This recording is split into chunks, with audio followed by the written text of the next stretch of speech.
আমি আজি যাবলৈ ওলালো ৰঙিয়ালৈ বুলি আৰু মই ৰখি আছো আমাৰ নামঘৰৰ সন্মুখত টিভুটি আহি নোপোৱালৈকে ইয়াতে ৱেইট কৰিলো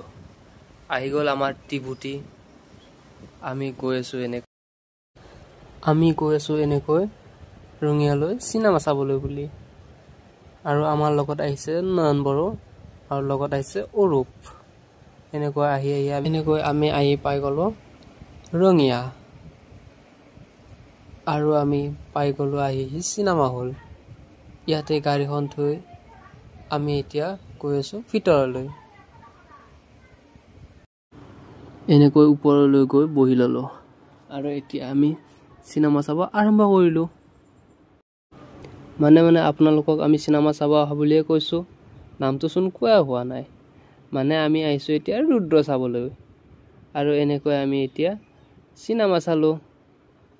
আৰু চিনেমা শেষ হোৱাৰ পিছত আমি এতিয়া গৈ আছো ঘৰলৈ আৰু যোৱাৰ আগতে কিবা এটা খাই লওক মানে আমি ইয়াতে কিবা এটা খাবলৈ সোমাইছো এয়া টিভুটি এয়া অৰূপ এয়া নয়ন বড়ো ইহঁতকেইটা একদম সোৱাদ ব্যস্ত আৰু খোৱা হোৱাৰ পিছতে আমি এখন তামোল খালো আৰু খাই লৈ আমি এতিয়া ঘৰলৈ আহিলো আজিলৈ ইমানেই বাই বাই